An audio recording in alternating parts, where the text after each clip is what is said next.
Ahí se está viendo, ¿verdad? Ahí está perfecto. Bueno.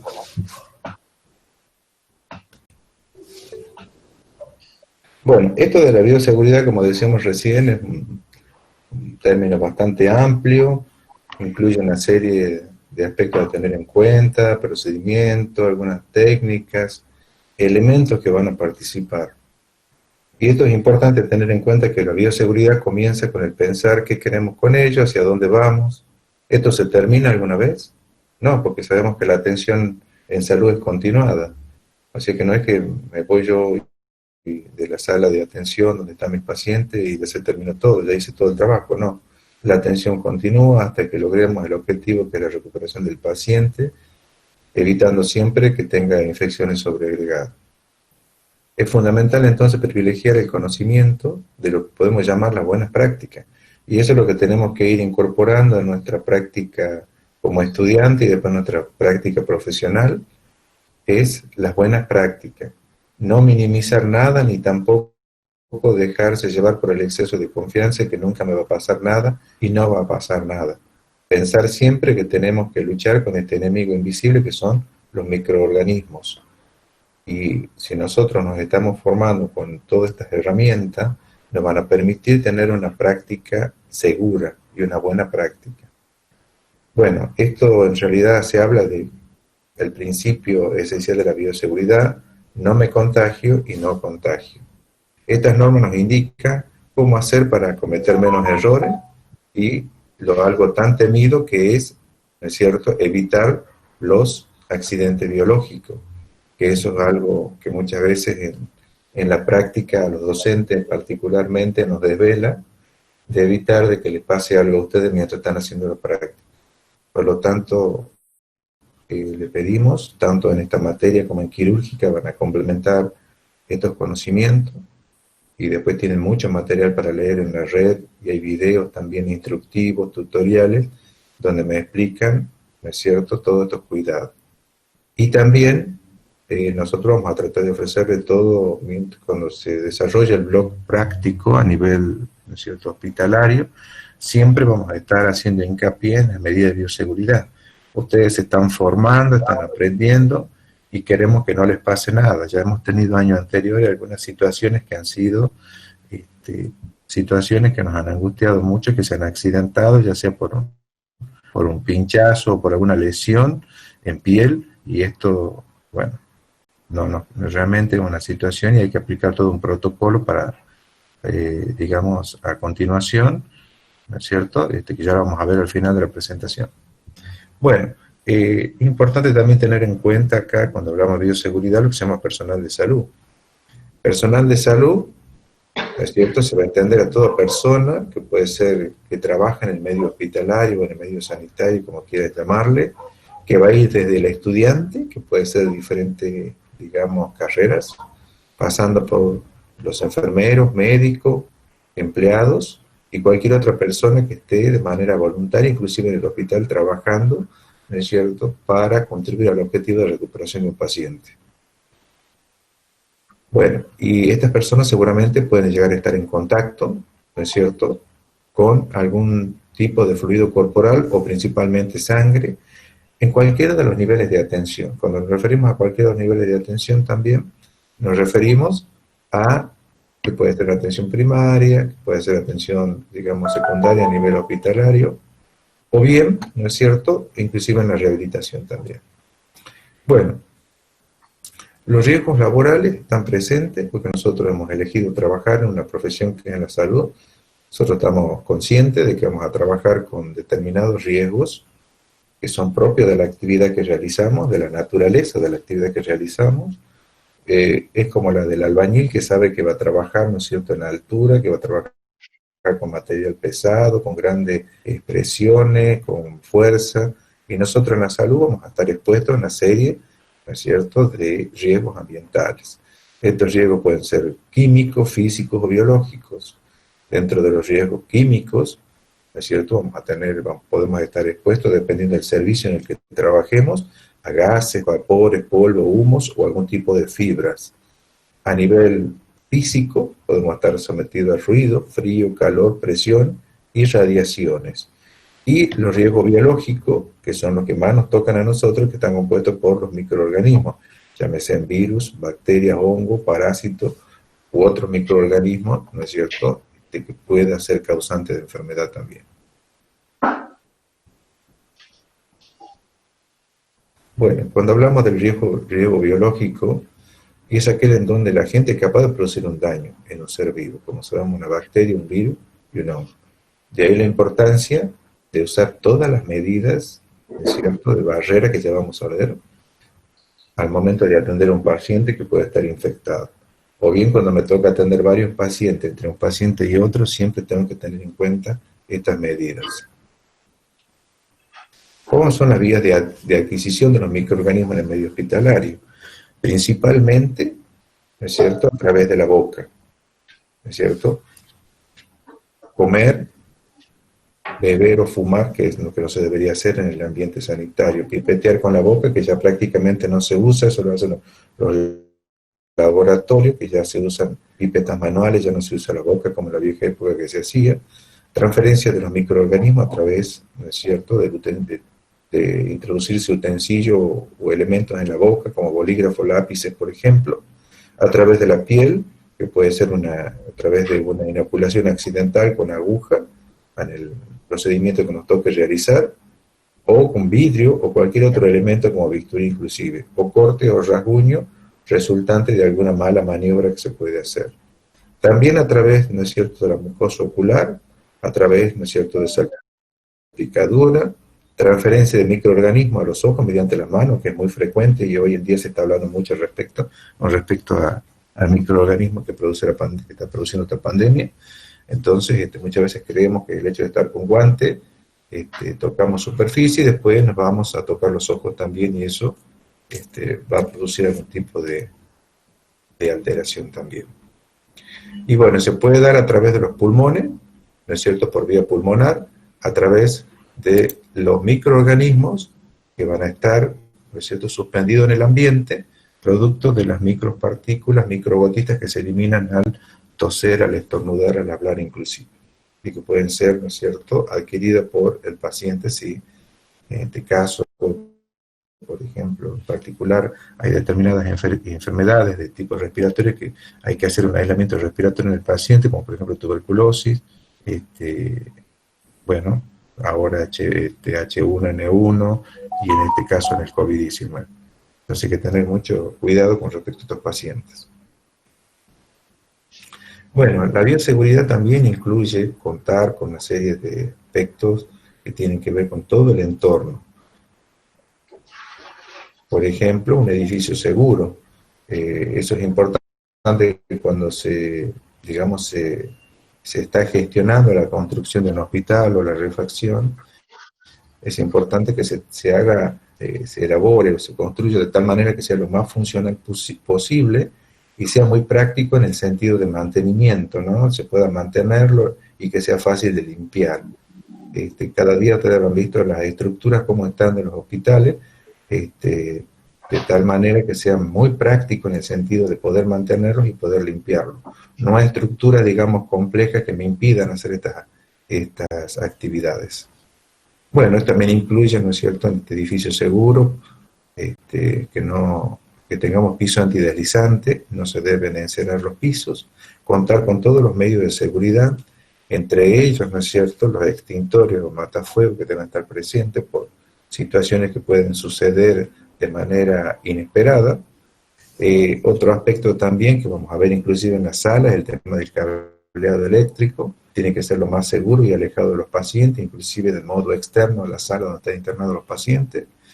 Ustedes el que ha cursado o ya ha tenido práctica, habrán visto ustedes que en la unidad de los pacientes muchas veces tenemos la lámpara de cabecera, tenemos el timbre llamador y un toma corriente. A veces vemos que el toma corriente los pacientes traen, o los familiares, una zapatilla, la ponen y enchufan varios elementos. Y por ahí, ¿no es cierto?, eso resulta ser peligroso porque se sobrecarga, ¿no es cierto?, el toma corriente y esto puede llevar a que haya cortocircuito. O también resultar peligroso para el paciente cuando puede haber un derrame líquido. O para el personal de limpieza que va a trabajar en la unidad del paciente. Bueno, también es importante la luz ambiental. La luz ambiental es importante porque siempre es bueno trabajar con lo mejor la luz diurna. La que ofrece, digamos, la mejor visión en el contexto de la sala. Y la luz artificial, ¿no es cierto?, que esté de tal manera ubicada que no produzca molestias al paciente también. Y tener la posibilidad para trabajar de noche de que la luz sea sectorizada, que esté en la cabecera del paciente, de tal modo que no para atenderlo al paciente por cualquier situación en un horario de descanso, tengamos que prender la luz central cuando se puede trabajar con una luz, digamos, parcial a nivel de la unidad del paciente para hacer la atención en ese momento.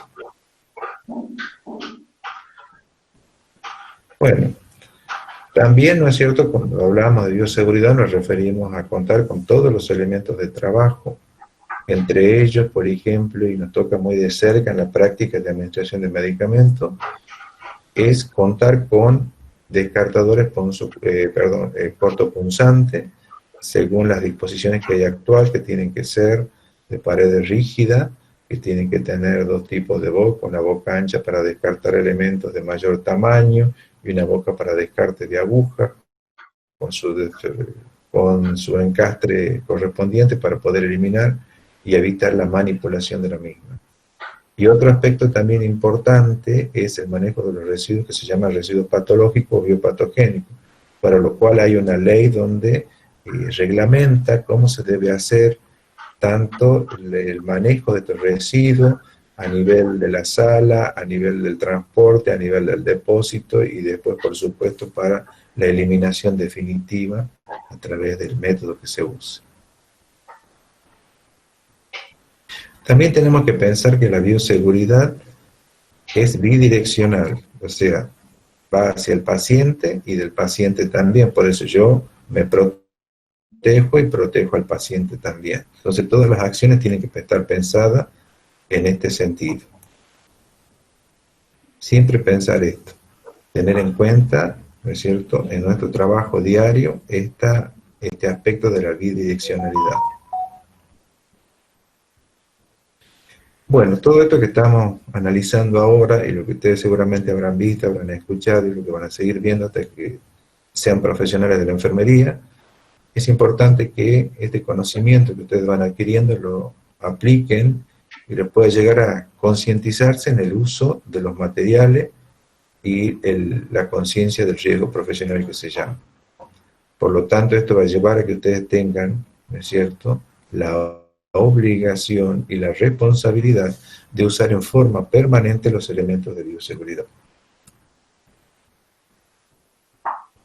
Bueno, el desafío actual para todos los trabajadores y para todos los sistemas de salud es la seguridad basada en el comportamiento. En la medida que nosotros muchas veces hablamos al paciente de riesgo, este paciente tiene tal patología. No existe un paciente de riesgo, porque si yo aplico uno de los principios que habla de la bioseguridad, que es la universalidad, todos los pacientes pueden ser de riesgo. Entonces, por lo tanto, para todos yo me tendré que cuidar. Por eso es importante que nosotros trabajemos con el comportamiento. Y de ahí sucede, digamos, usamos esta frase que se llama la seguridad basada en el comportamiento.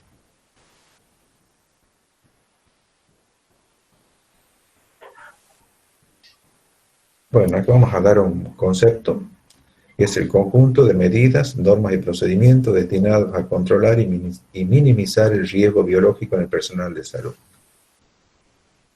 Bueno, también se dice que es una doctrina de comportamiento encaminado a lograr actitudes y conductas que disminuyen el riesgo del trabajador en adquirir cualquier tipo, ¿no es cierto?, de infecciones en el medio laboral. De ahí la importancia de aplicar todo esto.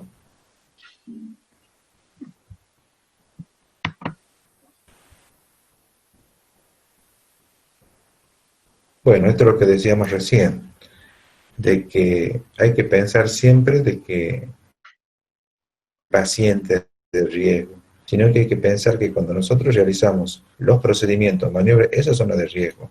Por ejemplo, si yo voy a colocar una vía periférica y tengo que hacer una punción en un vaso sanguíneo y voy a estar en contacto con sangre, Por lo tanto, yo tengo que tener todos los elementos de protección, porque es un procedimiento, aparte de que es invasivo, es un procedimiento de riesgo porque voy a estar en contacto con fluidos corporales, y particularmente en este caso con sangre. Por eso, de ahí hablamos de las maniobras o procedimientos de riesgo.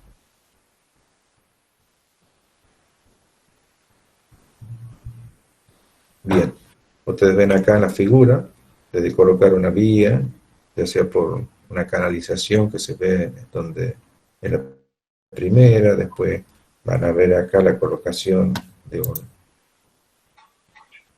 perdón. Acá ustedes van a ver la colocación, ¿no es cierto?, de un AVOCAT, y acá ya vemos a un cirujano colocando una vía central. Entonces, por lo tanto, son procedimientos de riesgo, porque están en contacto particularmente, en este caso, con sangre. Y yo no sé si esta sangre estará contaminada con algún microorganismo, no sé. Por lo tanto, yo tengo que usar las medidas correspondientes.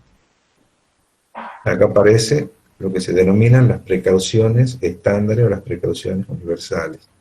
Estas deben ser permanentemente aplicadas en todos los pacientes durante todos los momentos de la atención. ¿Por qué se utilizan estas normas o estas precauciones estándares? Porque reducen el riesgo de adquisición de microorganismos desde las fuentes que son conocidas o desconocidas. ¿Por qué? Pues yo siempre tengo que considerar un concepto. Todo es infectante. Todos los fluidos corporales. Excepto ahí dice, bueno, no le he completado la idea, excepto el sudor. Pero todo lo demás resulta infectante. Por lo tanto, siempre cuando yo atiendo a un paciente tengo que tener en cuenta, ¿no es cierto?, que es potencialmente infectante hasta que se demuestre lo contrario. Ningún paciente está con la serología colgando que tiene determinada infección crónica, y a veces nosotros no cuidamos los procedimientos y podemos tener un riesgo biológico, ¿sí? Y tener un accidente a posterior.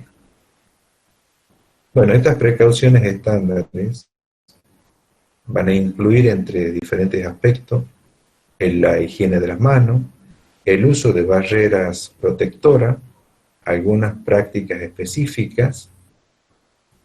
También se habla de acá, otro aspecto que tenemos que tener en cuenta también, la vamos a ir viendo, todo lo que tiene que ver con la eliminación de residuos, con el manejo de la ropa hospitalaria, también con la salud del personal de salud.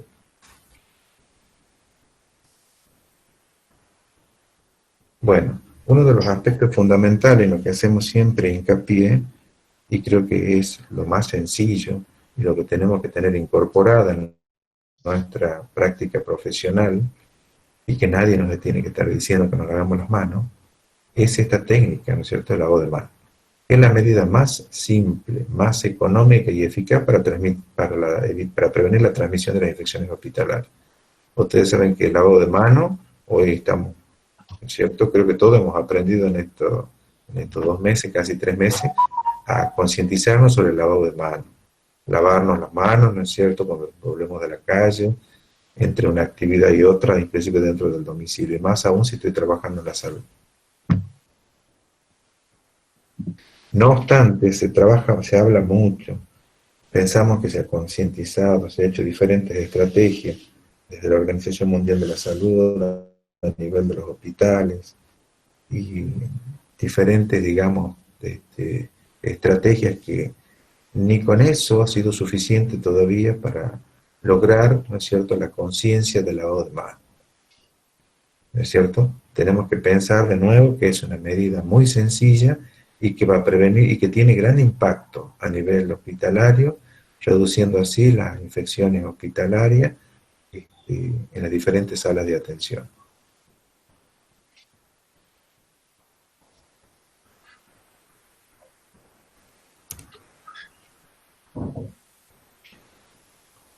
Bueno, ¿para qué lavarnos las manos?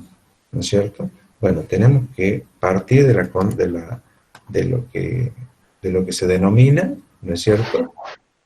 Y fundamentalmente es para prevenir la transmisión de infecciones asociadas al cuidado de la salud. Fundamentalmente teniendo en cuenta esto. Prevenir la transmisión de infecciones asociadas a la salud, al cuidado de la salud, perdón.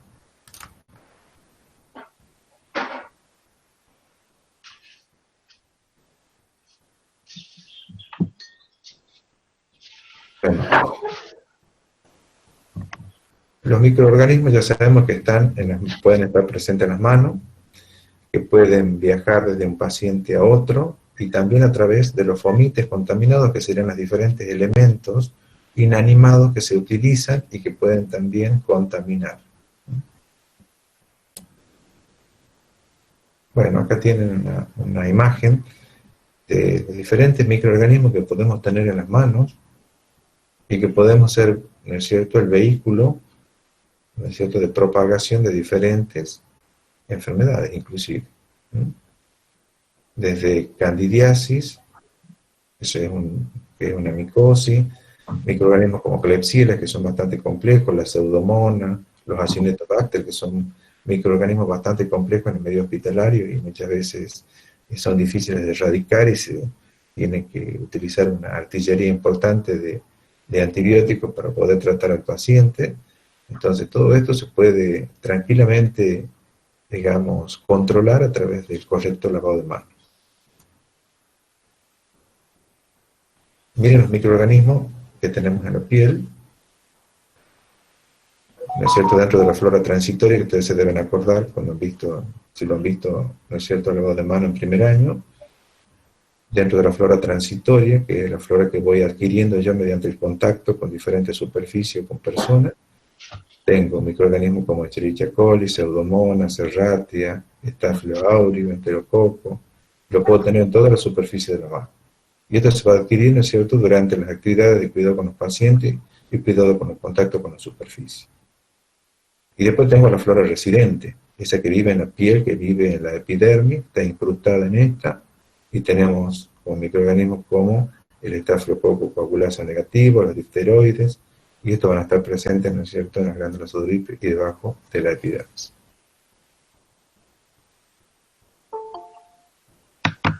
Ahí tienen una imagen, ¿no es cierto?, histológica de cómo se ubica la flora transitoria en la epidermis, y cada, ¿no es cierto?, la flora residente. Bueno, esto ya lo conocen ustedes, el tipo de lavado de mano social, que es el que practicamos habitualmente en nuestra casa con agua y jabón líquido común. O hay un lavado de mano antiséptico, donde ya se utiliza algún tipo de antiséptico, y un lavado de mano mucho más completo, donde tratamos de abarcar todas las diferentes partes, ¿no es cierto?, de nuestras manos, y haciéndolo con la técnica correspondiente. Y después está el lavado de manos quirúrgico, que se realiza con agua, jabón o algún otro antiséptico, y también se puede usar, ¿no es cierto?, algún tipo de frotado con solución alcohólica. Generalmente este está digamos, destinado, este lavado de manos quirúrgico, al personal que trabaja en cirugía, o antes de hacer algún procedimiento que resulte invasivo, por ejemplo, ¿no es cierto?, la canalización de un paciente, o la activación de un catéter de diálisis, por ejemplo, para hemodiálisis. Entonces yo tengo que tener este tipo de lavado de mano. Y por supuesto, si trabajo en quirófano, en una cirugía, de caso el cirujano, tiene que tener previsto y hacerlo de manera adecuada el lavado de manos quirúrgico. Y bueno, y después existe también la alternativa, el frotado con soluciones de base alcohólica, que hemos usado mucho en estos tiempos, básicamente con preparaciones que contengan como base alcohol.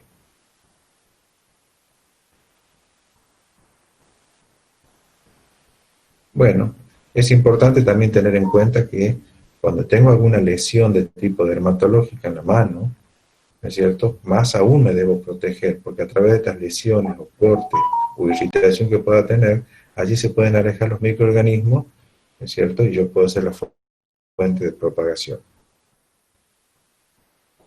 Bueno, el 5 de mayo del 2009, la Organización Mundial de la Salud larga una estrategia mundial, ¿no es cierto?, es llamada estrategia multimodal, donde trata de concientizar a toda la población, en este caso el personal de salud, sobre lo que se denomina los 5 momentos de lavado de mano, para tener una atención limpia, y es una atención más segura. Estos 5 momentos hacen referencia en qué momento nos debemos lavar las manos. Acá, por ejemplo, dice que el primer momento es antes del contacto del paciente. El segundo momento es antes de realizar alguna tarea séptica, llámese colocar una vía. El tercer momento habla de después del riesgo de exposición a líquidos corporales, por ejemplo, tengo que drenar una bolsa colectora o cambiar, ¿no es cierto?, algún pañal al paciente. El cuarto momento es después del contacto con el paciente, cuando ya salgo, ¿no es cierto?, de su unidad. Y después, ¿no es cierto?, del contacto con el entorno del paciente. Esto principalmente porque, bueno, ustedes antes de salir de la institución hospitalaria, ya cuando terminan su actividad, tienen que lavarse las manos.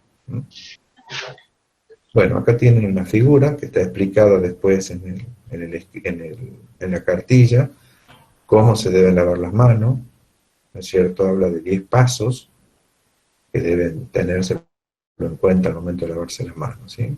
Ustedes ven que no es tomarse la mano así nomás y echarse un poquito de jabón y intentar, ¿no es cierto?, restregar un poco entre mano y mano, no.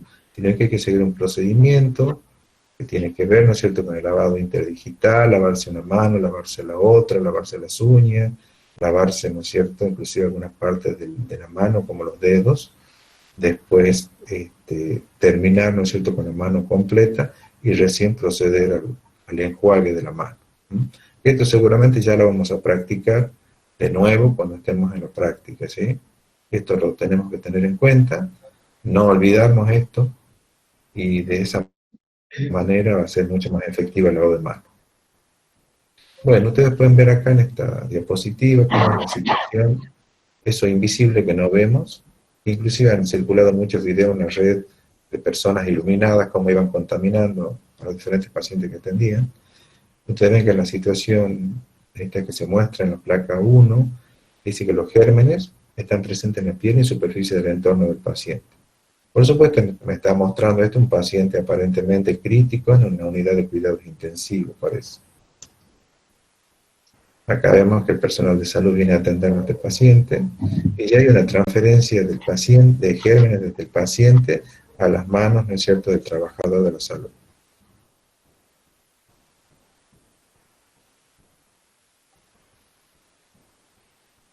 Acá ya vemos las manos, que ya están contaminadas, y vemos que los gérmenes empiezan a multiplicarse y a hacer su trabajo de replicación acá, en las manos del personal. Bueno, acá vemos que se está lavando las manos, pero realmente no lo está haciendo de la manera adecuada. Vemos que no se ha remangado, están las mangas del uniforme presente ahí, un lavado de manos aparentemente intentando ser social, muy mal hecho, los microorganismos siguen presentes. Después vemos que viene a tocar un paciente, que lo va a terminar contaminando, al paciente A, después lo va a tocar al paciente B, y ya ha contaminado al paciente, ¿sí? Va haciendo toda una infección cruzada de un paciente a otro. Nosotros sabemos que en la atención de un paciente lo debo hacer, lavarme las manos o frotarme con base alcohólica y recién tocar el otro paciente. Nunca debo hacer esto que muestra la figura. Bueno, y acá mucho más aún todavía.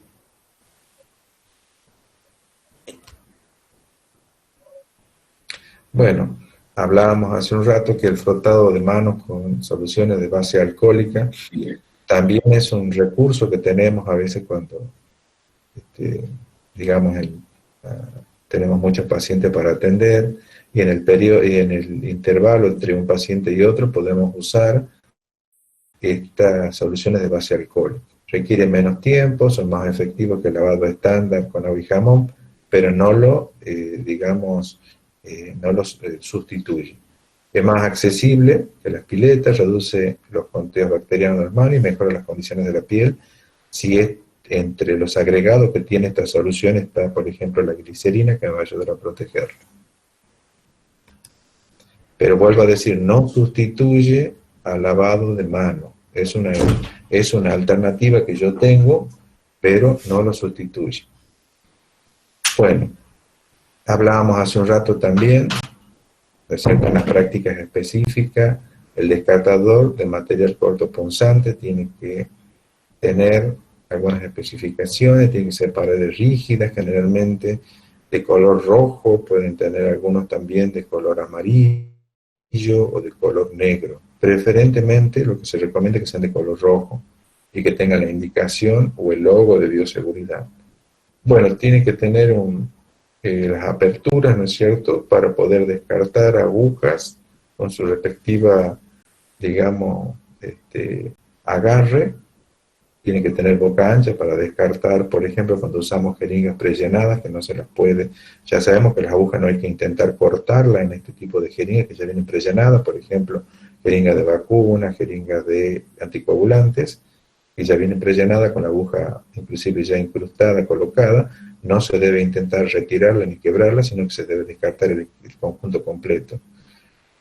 También cuando colocamos una vía, por ejemplo, usamos catéteres, para hacer la punción viene una guía que se llama mandril.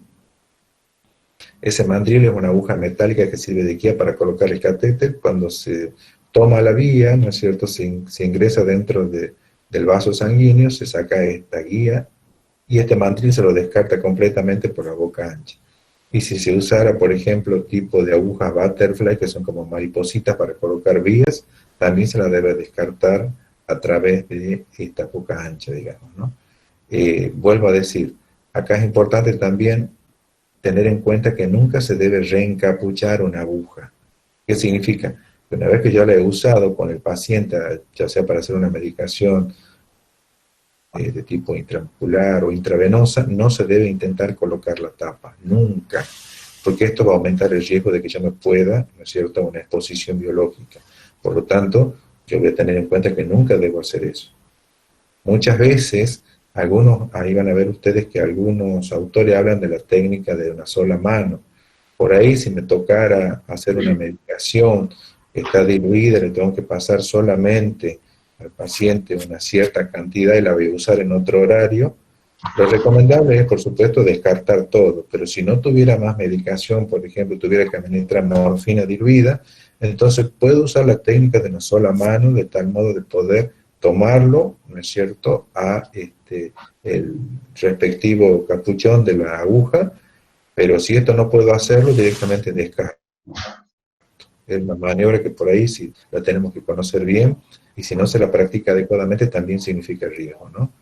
Lo mismo cuando nos toque realizar las maniobras, por ejemplo, algo tan sencillo como el control de glucemia en un paciente. A veces en el hospital no nos dan, o digamos, no hay un aparatito que es el dígito punzor, que es como la lapicera que hace el pinchazo en el dedo del paciente. No todos los pacientes lo tienen, tenemos que usar lancetas, que se llaman, que son como agujas rellenas, donde se va a punzar el pulpejo del dedo para tomar la glucemia. Entonces hay que tener mucho cuidado porque esta maniobra significa riesgo también. Y acuérdense que el descartador lo debo tener siempre a la par mía y debe estar formando parte del equipo, ¿no es cierto?, al momento de administrar un medicamento. No debo descuidarme de ese aspecto. No tengo que venir a la unidad del paciente, colocar la medicación y volver con la jeringa, con la aguja en la bandeja, que además significa contaminación de todo el entorno del material también. Por lo tanto, yo tengo que tener el descartador muy cerca, hago el procedimiento y el paso siguiente es descartar la aguja. Y esa es la manera más segura de trabajar.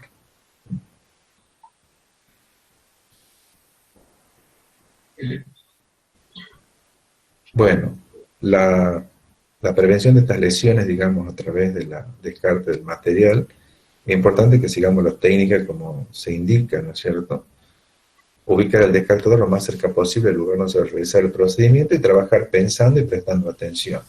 Después de haber hecho el procedimiento, descartar, ¿no es cierto?, inmediatamente el material cortopunzante.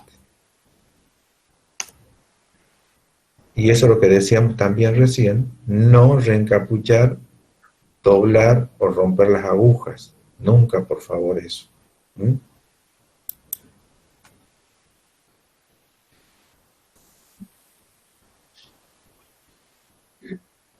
Bueno, esto es lo que decía yo. Eso hay que tener mucho cuidado al hacerlo, si es que hay que recuperar parte del medicamento que se hizo en el paciente. Y en el caso de las personas que trabajen en cirugía, en la sala, en el quirófano, lo que se recomienda por ahí, sobre todo al instrumentador quirúrgico, recomendarle el uso de una bandeja para entregar el material del instrumental, no hacerlo de mano en mano, sobre todo aquellos que son cortantes, como el bisturí, por ejemplo, ¿sí? Bueno, este es un modelo de un descartador cortopunzante que ustedes van a ver. Se recomienda también que no se llene hasta el final, tiene que llenarse una 3/4 parte, no intentar introducir más si ya vemos que está lleno. Tienen que tener tapas para hacer cierre hermético una vez que se lo ha desocupado. Y algunas recomendaciones que se da también es que antes de descartarlo se debe inactivar, ¿no es cierto?, colocando solución de hipoclorito de sodio, puede ser al 5%, de tal manera que todo lo que pueda estar activo, llámese resto de tejido, sangre, se inactive a través de este desinfectante. Y recién estaría en condiciones de poder descartarlo, que generalmente este tipo de elementos se descartan, ¿no es cierto? Y el descarte final va a ser en incineradores, donde allí se va a destruir todo, digamos, el material, ¿no? Se lo va a reducir generalmente a fragmentos o ceniza en este caso. Bueno, esto a veces hemos pasado malas épocas donde no teníamos material y usábamos botellas, no reúne las condiciones para nada, entonces no tenemos que arriesgarnos en usar esto. Tenemos que exigir de que haya los elementos para trabajar de manera segura. Esto es por más que tengamos el mejor ingenio, hemos intentado acercarnos de alguna manera a lo reglamentado, pero no es lo adecuado. Así que no se recomienda el uso de este tipo de descartadores bajo ningún concepto. Bueno, las barreras protectoras son otro de los, digamos, de las medidas estándar, y están también dentro de los principios de la bioseguridad, que es el uso de barreras. ¿No es cierto? Entendiéndose por barrera cualquier material que vaya a interponerse entre el operador y el procedimiento que va a desarrollar. Uno de las barreras que más utilizamos a diario son el uso de guantes.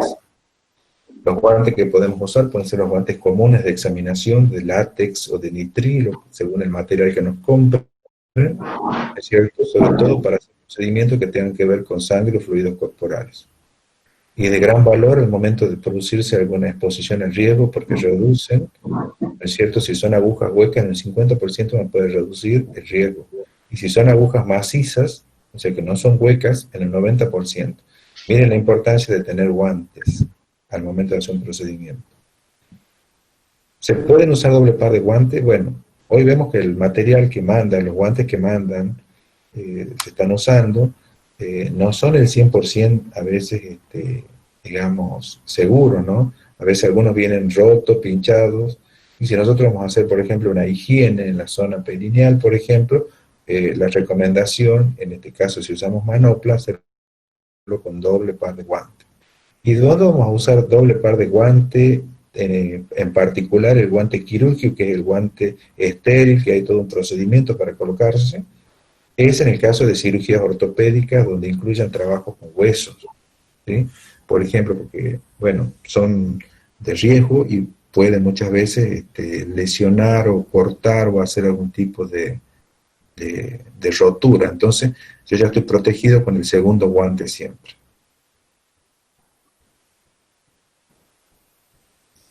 Bueno, una vez que yo me coloco los guantes, no debo tocar, ¿no es cierto?, superficies ya del medio ambiente, tampoco intentar tocarse la cara para ajustar algún otro equipo de protección personal, sobre todo si los guantes ya están contaminados, no tocar el celular. Por ejemplo, vemos muy común que los enfermeros están atendiendo a un paciente y de repente nos llama y le vemos que atienden el celular con los guantes contaminados.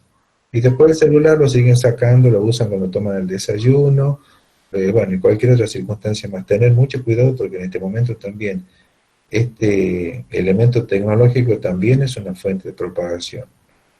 Bueno, Cambiar los guantes cuando se han roto o están contaminados, siempre después de usar con cada paciente, y, y usarlos, ¿no es cierto?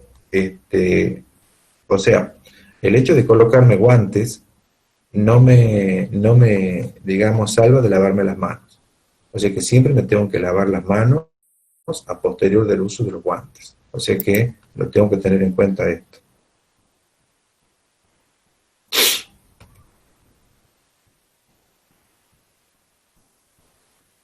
Bueno, si yo lo uso los guantes en conjunto con un camisolín para hacer un procedimiento, por ejemplo, una higiene en un paciente, los camisolines que vienen ahora, que tienen, ¿no es cierto?, en sus mangas, una, elastizado para una mejor adaptación, el guante lo tengo que usar siempre por encima del camisolín, ¿no? O sea, coloco las mangas del camisolín y por encima voy a tratar de colocar los guantes para que me hagan, ¿no es cierto?, un completo aislamiento al momento de vestir. Bueno, ¿cómo se retiran los guantes una vez que yo me los he colocado? Con los guantes, si bien nosotros hay una técnica que ya la voy a explicar, por eso no la desarrollo ahora, que vamos a dar colocación de guantes después como procedimiento, no hay problema con la colocación de los guantes de tipo manopla, de los comunes.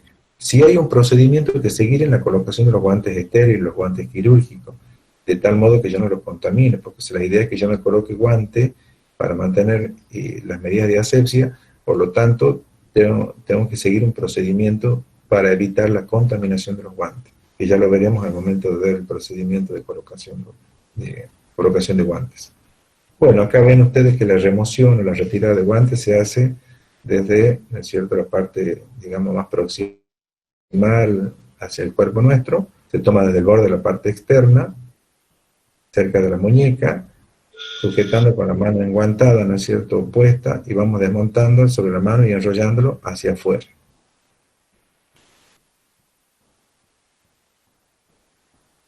Acá pueden ver que ya me he retirado el primer guante, y a continuación voy a introducir, ¿no es cierto?, el dedo índice, y voy a producir, ¿no es cierto?, la retirada completa del segundo guante, de tal modo, ¿no es cierto?, que el primer guante queda dentro del segundo, y el segundo actúa como una bolsa. Entonces se forma una bolsa que va a contener después a los dos guantes. Y lo tomo desde el extremo, ¿no es cierto?, de adentro preferentemente que no está contaminado, y lo voy a descartar, sí, en la bolsa.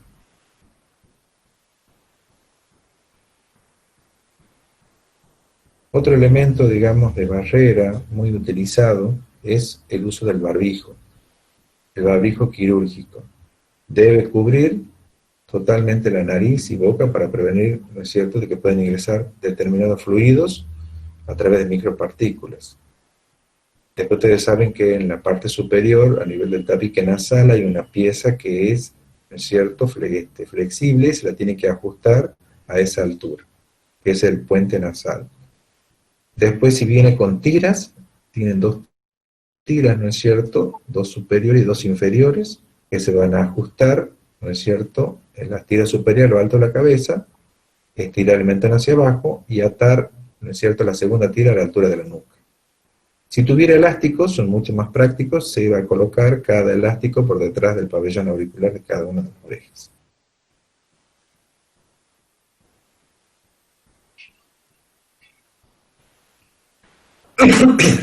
Bueno, comprobar que haya quedado ajustado en ambos lados de la cara, colocarse el barbijo quirúrgico antes de entrar a la habitación del paciente o antes del procedimiento y retirarlo fuera de la misma, así que ya he salido. Bueno, ¿cómo se retira el barbijo? Primero desatar la primera tira que es de la nuca y a continuación la de la cabeza, y se lo descarta generalmente por el frente del barbijo. Perdón. Decía entonces que la manera para descartarlo, si bien toda la zona anterior del barbijo va a estar contaminada, el descarte lo voy a hacer tomando las tiras, como dice la siguiente figura. A ver.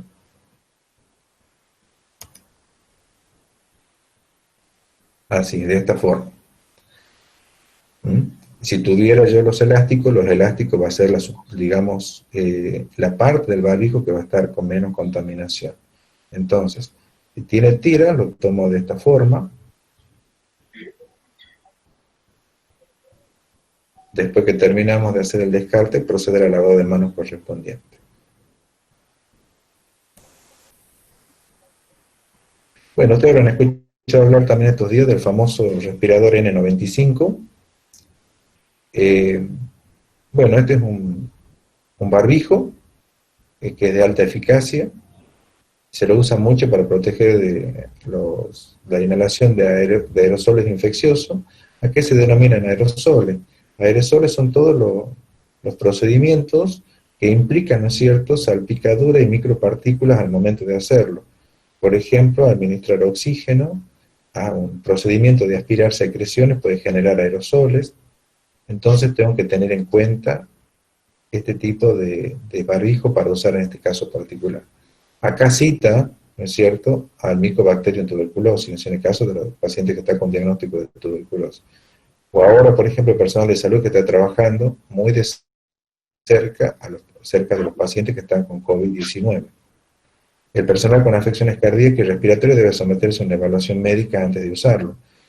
¿Por qué? Porque este barbijo es un respirador, como dice, un respirador, y le va a costar al paciente, o a la persona que lo use, perdón, le va a costar, no va a ser una respiración normal, sino que le va a costar bastante un esfuerzo respiratorio mayor, porque tiene que respirar a través del mismo y tiene varias capas que están prensadas, porque es de alta eficacia.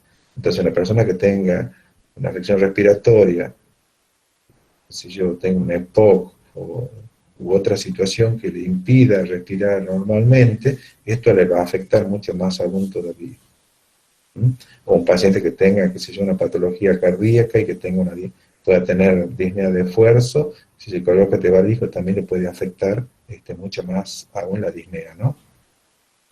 Bueno, es importante este barbijo cuando se lo coloca, hacer el test de adaptación que se llama de este barbijo. Vamos a ver cómo se le hace el test de adaptación.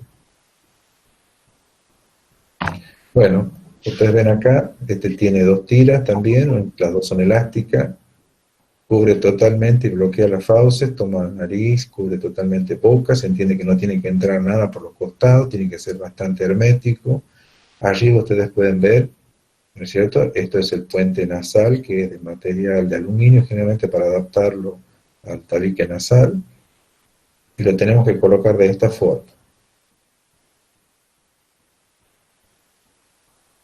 Bueno, vemos ahí el ajuste con el puente metálico. Ustedes han visto que se ha colocado, ¿no es cierto? La primera tira que se coloca generalmente es la de la cabeza, y a posterior se coloca recién la de la nuca.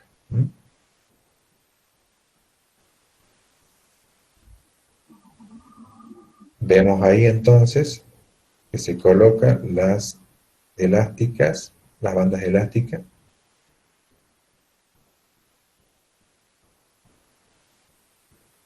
Pasa por encima de la primera a la segunda, con una de las manos se sostiene y con la otra lo hace, siempre por debajo.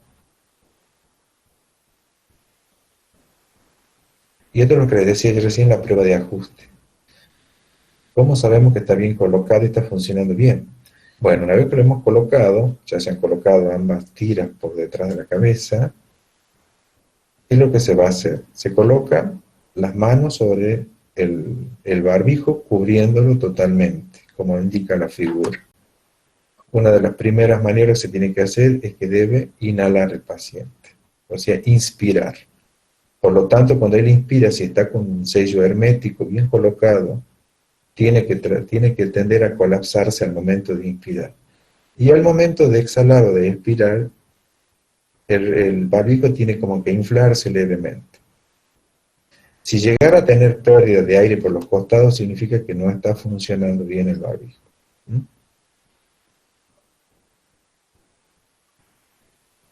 Bueno, ¿cómo se lo saca? Se saca la última, decíamos que la segunda tira, ¿no es cierto? Se colocaba a la altura nuca, es la primera que se saca, ¿no? Generalmente estos barbijos son para seguir usando, no son de descarte inmediato. Algunos, según protocolo de los servicios, pueden usarse desde 3 hasta 7 días, en algunos casos hasta 10 días, va a depender del uso que tenga. Para ser guardado, generalmente se recomienda que el barbijo quede en el mismo servicio, ¿sí? Y se recomienda que sean guardados dentro de una bolsa de papel para permitir la evaporación, ¿no es cierto?, de la humedad que pueda quedar condensada en la tela o en el material del barbijo, ya que esto puede, digamos, de alguna manera deteriorarlo la efectividad del mismo. Bueno, generalmente en la bolsa de papel, ahí voy a colocar mi nombre y va a quedar guardado en un lugar del servicio. Siempre cuando se lo retire y se lo manipule, tienen que estar tomados de los elásticos, como veíamos en los barbijos quirúrgicos también. Siempre lo voy a manejar desde ahí, evitando que, o sea, por lo tanto, la bolsa donde lo voy a guardar tiene que ser una bolsa un poco de boca amplia para que yo lo pueda introducir sin tener que manipularlo demasiado. Al momento de sacarlo, lo voy a tomar de las tiras y lo voy a utilizar, lo voy a usar. También recuerden que el lavado de manos tiene que estar presente posterior del contacto con el mismo. Bueno, la protección ocular es muy importante también tenerla en cuenta en algunos procedimientos donde puede haber exposición, ¿no es cierto?, de ojos con salpicaduras, ya sea con sangre u otros fluidos corporales. Por ejemplo, supongamos en diálisis, como mencionaba hace un rato, cuando se hace la conexión de un paciente a la bomba de diálisis o a la máquina, puede haber alguna, digamos, salpicaduras al momento de hacer este procedimiento, o por ejemplo en sala de parto, al momento de hacer un parto, por ejemplo, también se puede usar la protección ocular. Al momento de aspirar un paciente, de aspirar las secreciones bronquiales, puede haber salpicaduras, por lo tanto puede usar la protección ocular. El odontólogo, por ejemplo, al momento de trabajar en la boca de un paciente, también va a utilizarlo para prevenir esta salpicadura. Generalmente no requiere una esterilización, se hace un lavado correspondiente, pues son reutilizables muchas de ellas, y siempre lo debemos tener al alcance, ¿no es cierto?, al momento de utilizarlo. O sea que tiene que estar siempre ahí para poder utilizarlo. Bueno, van a ver diferentes tipos. Tenemos desde antiparras, deben ser preferentemente antiniebla, o sea que ya me las coloque y no se cubra de niebla y no pueda visualizar bien el momento de hacer un procedimiento. Por lo tanto, deben permitir ver con claridad, por lo tanto, hay una serie de requerimientos de los materiales. Colocarse las antiparras sobre los ojos y asegurar que el elástico pasando por detrás de la cabeza siempre. Hay algunas que vienen de esta forma, con un elástico hacia atrás, y otras que se agarran directamente, tipo anteojo, ¿no es cierto?, en el pabellón auricular. Bueno, acá tienen este está tomado de la película Epidemia. Ustedes ven acá, ¿no es cierto?, una antiparra tipo caja que se llama. Estas me permiten de que si yo uso anteojos, lo pueda seguir usando al anteojo, ¿no es cierto?, y encima le coloco a la antiparra esta. O sea que me permite usarla con anteojos. Quiero aclarar también que los anteojos no sustituyen al uso de la antiparra. El anteojo generalmente es de uso personal, seguramente lo estoy usando con una misión correctiva, por lo tanto tiene que ser usado con ese fin, no que me sustituyan el uso de la antiparra. Bueno, estas son de material de policarbonato, protegen toda la zona orbital de los ojos, tiene un sistema de sustentación tipo caja, por eso decíamos que me permite usar anteojo, se sujeta por bandas elásticas, ajustables, y me da una visión panorámica bastante amplia para que yo pueda ver sin distorsión. Y también tienen un tratamiento de antiempañamiento, que están hechos bajo normas IRA, de tal manera que puedan cumplir con todos esos requerimientos. Esto de las normas ISO, y las normas IRA, son determinadas normas que se aplican para la fabricación de determinados materiales que deben seguir una rigurosidad en el uso de qué tipo de material se va a fabricar. Ustedes han visto que cada material que viene abajo siempre trae normas IRA, normas ISO, por lo tanto tiene que ajustarse a esas normas para que sean autorizadas su uso y su, por supuesto, venta, ¿no? Bueno, otro elemento también, ¿no es cierto?, de protección es la máscara de protección facial. Vemos que esta máscara cubre toda la facie, es trae tipo visera en el caso particular de esta que ven en la figura, protegen toda la cara, boca, nariz y ojos, que hemos visto mucho en estos tiempos también usarse, y gente que la está haciendo, y hemos visto algunas que son, digamos, de uso de fabricación artesanal a partir de botellas de gaseosa, descartable o de placas geográficas, ¿no? La idea era intentar cubrir la cara de las salpicaduras que pudieran haber. Deben cubrir parte delantera de la cabeza extendiéndose por debajo del mentón, colocar cubriendo toda la cara y ajustar el elástico, tira, ¿no es cierto?, en la zona posterior en la cabeza. Acá dice que son recomendadas para hemodiálisis, también son recomendadas para odontología.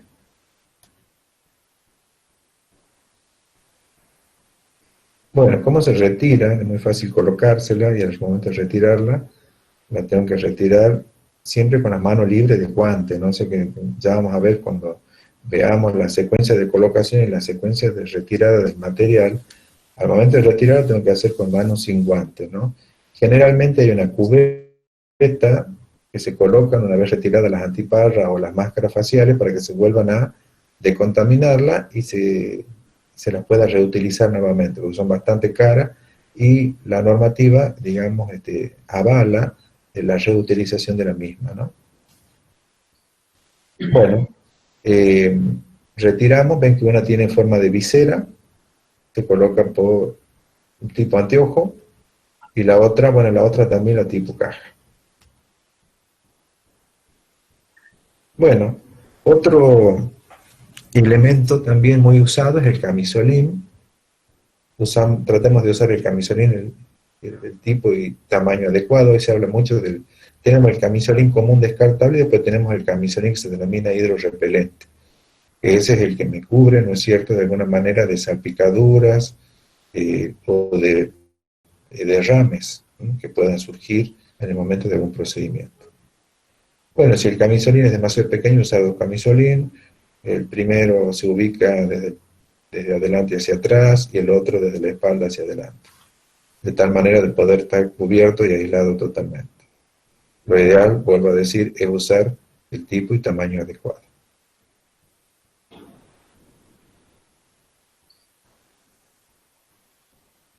Bueno, ustedes han visto que los camisolines tienen generalmente dos tipos de ataduras. La primera son abiertos hacia atrás, hacia la espalda.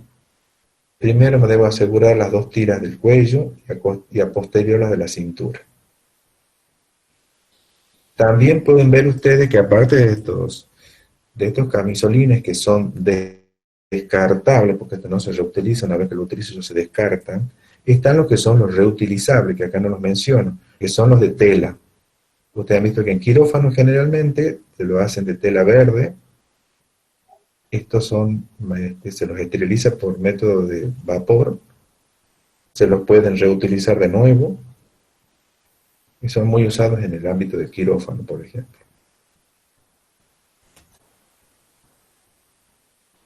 ¿Cómo me lo debo retirar al camisolín? Una vez que ya lo decido descartarlo, debo desatar las tiras de ajuste, primero el cuello, ¿no es cierto?, y después la parte de atrás. ¿Cómo me lo voy a retirar? Desmontando desde el cuello y hombro, y lo voy a tratar de envolver al momento que me voy retirando, ¿no es cierto?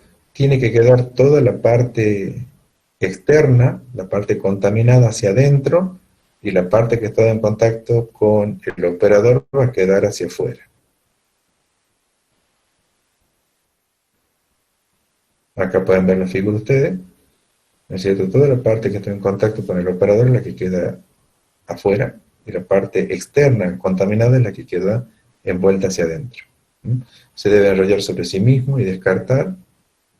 Si fuera reusable, en el caso de lo que yo hablaba de tela, se debe colocar en en el tacho donde corresponde o en la bolsa preparada para tal fin, hasta que se lo lleve al lavadero para el proceso de limpieza.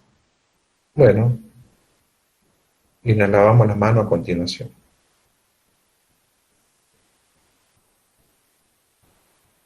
Bueno, acá es importante que tengamos en cuenta la secuencia de colocación de la ropa, cómo se debe hacer. Primero, me voy a colocar el camisolín, después me coloco el barbijo, las antiparras y al último los guantes. Y ya vamos a ver cómo va a ser lo inverso. ¿Qué me saco primero? Que generalmente va a terminar siendo lo último que me coloco. Retiramos primero los guantes, a continuación las antiparras. Acuérdense que las antiparras decíamos que tienen que ser con las manos sin guantes. A continuación el camisolín. Y por último recién el barbijo, ¿no? Bien. Ustedes ven que lo último que yo me coloqué es lo primero que yo me saco acá. Y a posterior el lavado de manos. Bueno. Seguramente ahí yo en el módulo que les he preparado, bueno, en el escrito, ahí está colocado también que hay otros elementos que se usan, que están en este momento muy descritos en las normas actuales, es el uso de las botas o polainas que se van a usar en los miembros inferiores, sobre todo para el piso que pueda estar con contaminación o salpicaduras en la zona del piso, y también el uso, ¿no es cierto?, del gorro o cofia también, ¿no? Ahí está, también está colocada está puesta la secuencia de retirada de los mismos. Bueno, otro aspecto importante también a tener en cuenta es la desinfección y esterilización de los elementos que son de utilización, los llamados elementos biomédicos. A ello me refiero, ¿no es cierto?, el equipo instrumental. Siempre hay que manejarlo con precaución para evitar, ¿no es cierto?, la exposición a piel, mucosa y la contaminación cruzada con los pacientes y el medio ambiente. Bueno, ya sabemos que el instrumental y metálico, llámese en este caso equipo de curaciones, van a ser esterilizados por los diferentes métodos de esterilización, que generalmente es calor seco. O en algunos casos se verá si hay algún instrumental que tenga alguna tecnología incorporada, se hará a través de otros métodos como son el uso de gases, por ejemplo.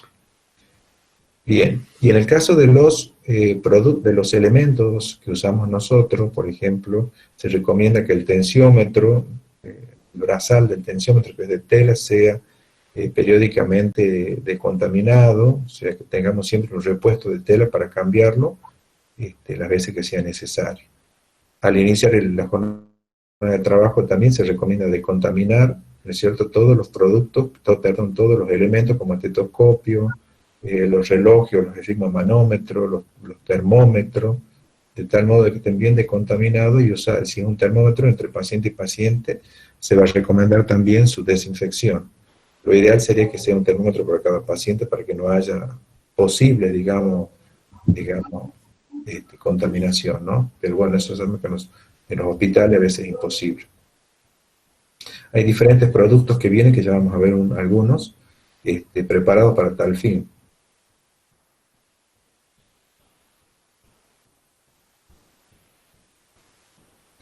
A nivel del medio ambiente también es importante tener en cuenta la limpieza y desinfección de las superficies altamente tocadas, que se llaman.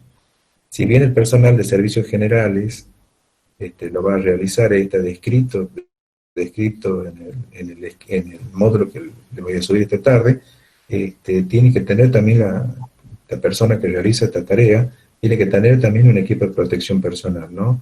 Desde que sean botas, que sean impermeables, botas de goma generalmente, también que usen camisolín, tienen que usar guantes, unos guantes que son también preparados para tal fin, que son los guantes de limpieza, que son mucho más gruesos. Van a usar también equipo van a usar barbijo también, van a usar antiparra y van a usar cofia también. Ya que ellos van a estar, digamos, usando productos que pueden ser tóxicos en algunos casos que se utilizan para la desinfección. por lo tanto requieren tener una vestimenta adecuada también. Bueno, a nosotros nos interesa mucho a nivel del entorno del paciente aquellas superficies que se denominan de alto contacto o altamente tocadas, que son la cabecera, la baranda de la cama, digamos el pie del suero, las mesas auxiliares, la mesa de comer, los aparatos que tenemos cerca, llámese si es una terapia, los respiradores, las bombas de infusión. Después también representan, digamos, los picaportes, las llaves de luz, o los timbres, que muchas veces se tienen algunos para allá, que son llamadores para los pacientes. Todos van a ser superficies altamente tocadas y requieren desinfección, digamos, de manera periódica.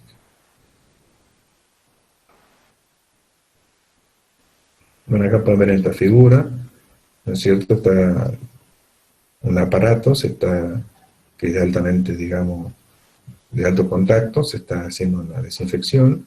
Acá ven hacia la derecha una incubadora que también se está haciendo la desinfección de la misma. Bueno, acá tienen también el dispensador de jabón, la llave de la luz, teléfono, la pileta, la mesada, los grifos, ahí tienen un llamador. Bueno, tratar de recomendar al personal que hace la limpieza de que eviten métodos que dispersen polvo. Ya no se usa plumero, ni gamuza, ni escoba, ni escobillón. Generalmente ustedes han visto que en la sala, directamente lo que se hace, si hay algún residuo que sea de tamaño grande, va a ir con una palita que tienen generalmente, se va a recoger y se lo va a descartar. Y el resto de la limpieza se va a hacer directamente con agua, ¿sí? Con agua, con detergente muchas veces, y se usará si es recomendado con producto de desinfección. Eso lo va a determinar, ¿no es cierto?, el protocolo que se usa en cada institución. Bueno, con respecto a los residuos hospitalarios, que es un tema bastante complejo, nosotros solamente vemos los de cerca, vemos los dos tachitos, el tachito rojo y el tachito negro, pero hay todo un engranaje que se maneja dentro de los hospitales con respecto a los residuos hospitalarios. Con respecto a la ley de residuos patogénicos, hay una ley que era 24.051, donde especifica, ¿no es cierto?, que se llama residuos biopatogénicos, cómo se debe gestionar todo este tema de los residuos. Cuando hablo de gestionar, quién se va a encargar de recolectarlo, dónde se va a depositar, quién lo va a llevar, cómo se va a hacer la eliminación definitiva de los mismos. Está todo escrito en esta normativa. Esta tiene que ser adaptada por cada una de las instituciones hospitalarias o los sistemas de salud para el tratamiento de sus residuos. Estos residuos son residuos peligrosos, por lo tanto no se pueden liberar, ¿no es cierto?, de manera, digamos, domiciliaria, ni de la misma forma que se hacen con los residuos domiciliarios, ¿no? Bien, bueno, en el hospital nosotros vamos a ver dos tachos con dos tipos de bolsa negra y bolsa roja. Generalmente en la bolsa roja van todos los residuos que han tenido contacto con el paciente y pueden haber tenido contacto con secreciones corporales, ¿no es cierto?, fluidos corporales. Y en la bolsa negra van a ir aquellos residuos donde no han tenido contacto con estos fluidos corporales. Inclusive en el hospital se está hablando que los pañales, en algunos pacientes que tengan incontinencia y no tengan ninguna infección activa, se lo puede descartar en la bolsa negra también. Así que eso van a escuchar ahora cuando vayan a los hospitales, que se está, digamos, como reclasificando los residuos. De todos modos, cada tacho de residuo tiene una indicación en los desechos que se pueden descartar en cada uno, ¿no? Así que eso está bien especificado. Bueno, los residuos hospitalarios se pueden clasificar en residuos secos, que pueden ser algunos reciclables, como el vidrio, por ejemplo, botellas, y pueden ser papel, envoltorios, frascos de suero en algunos casos, ¿sí? Y los residuos húmedos ya incluyen algunos residuos que tengan algún tipo, ¿no es cierto?, de líquido, que pueden ser, por ejemplo, tanto a nivel domiciliario, y en hospital podría ser como esto que hablaba recién, el tema del pañal, por ejemplo,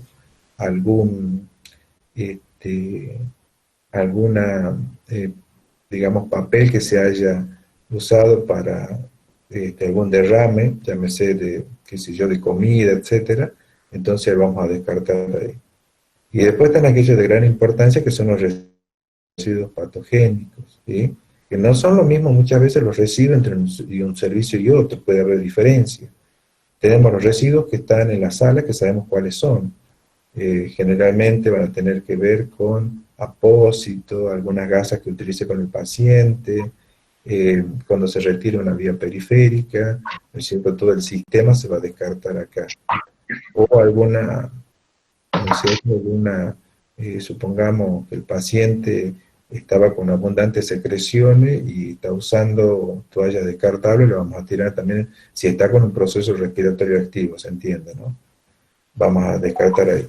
Por ejemplo, si ya estamos trabajando en el área de quirófano donde hay resección de tejidos o hay a veces inclusive partes anatómicas, es todo un, digamos, un descarte especial, ¿no? No es el mismo que se maneja en la sala. Se hará con ciertos requerimientos, en bolsas también. El personal cuando venga a retirarlo va a tener más cuidados al momento del tránsito y al llevarlos. Por eso es importante toda esta preparación y capacitación del personal que va a ser, digamos, el movimiento de los residuos de un servicio hacia el depósito final. Y después pueden ser residuos peligrosos también, que podemos manejar algún elemento tóxico, gases, algún elemento radiactivo que pueda haber, que para ello también hay una normativa en los hospitales cómo se debe hacer el descarte, ¿sí? Por ejemplo, en los servicios de quimioterapia, las drogas oncológicas tienen un descarte aparte generalmente porque tienen que cumplir con un requisito también.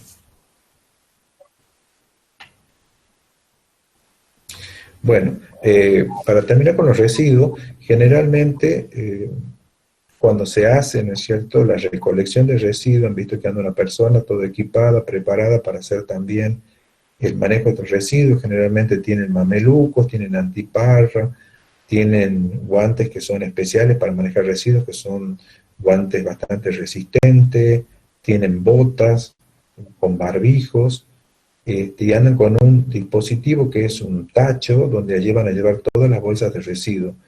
Generalmente, un personal recolecta lo que son de bolsa roja, y otro personal es el que recolecta la bolsa negra para no mezclar ambos tipos de basura. Y los operadores que van a trabajar tienen que trabajar de manera, digamos, separada, ¿no? No ir con el mismo tipo de basura en el mismo carrito.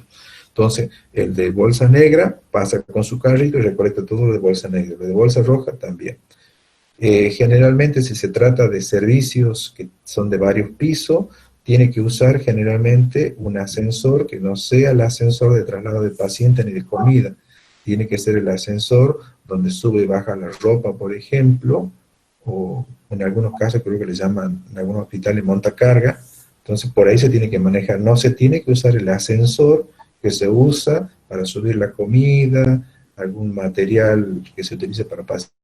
Entonces tiene que tenerse en cuenta esto siempre al moverse dentro del hospital.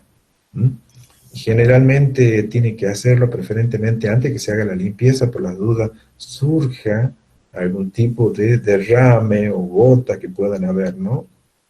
Se recomienda también, no lo había dicho, que cuando se descarten soluciones parenterales que hayan quedado del uso de los pacientes, si ha quedado, por ejemplo, se retira una vía y ha quedado parte de la solución parenteral o suero, se debe descartar el líquido generalmente en el área sucia de las dos bachas que hay, en el sector sucio, se lo debe abrir con una tijera que viene para tal fin, se descarta todo el líquido y recién se va a descartar el frasco ese, no se descarta con la solución dentro de la bolsa de residuos, ya que eso va a generar líquido y más probabilidad de más contaminación, y además también le va a agregar peso a la basura, porque creo que se están manejando actualmente de acuerdo al volumen de basura y al peso, es como la empresa le va a cobrar al sistema provincial de salud digamos, la gestión de residuos en este caso, ¿no?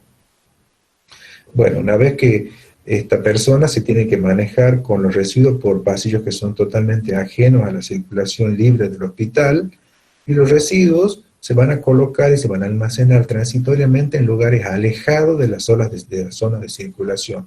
que generalmente se lo hacen en las zonas, digamos, de las zonas, digamos, posterior, las zonas, digamos, de atrás del hospital, en zonas que no son de circulación de pacientes, ni de personal, ni de otras personas que circulen, en un lugar alejado. El lugar donde se va a colocar transitoriamente los residuos tiene que ser un lugar limpio, azulejado, bien ventilado, tiene que tener una serie de puertas para evitar que algún tipo de animal pueda ingresar a estos lugares para, digamos, eh, romper las bolsas y esparcir la basura. Se debe evitar esto. Por lo tanto, los lugares tienen que ser ventilados y tienen que ser bien cerrados, ¿no?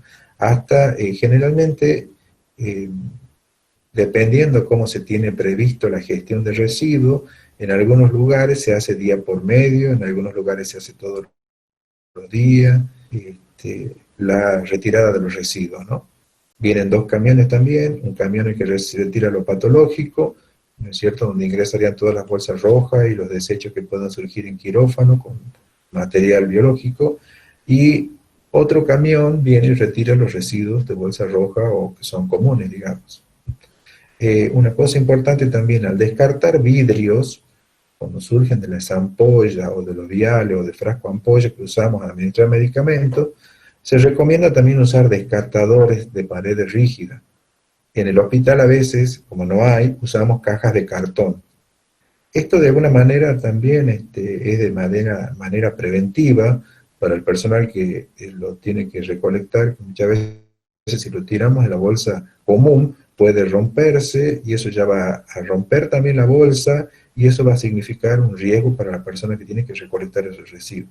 Por lo tanto, tener en cuenta esto: vidrios, llámese ampollas, viales o algún otro material que es vidrio, se tiene que descartar en descartadores rígidos también. Así que mucho cuidado con esto. Esto se está usando en estos últimos años porque se ha visto accidentes con el operario que recolectaba los residuos.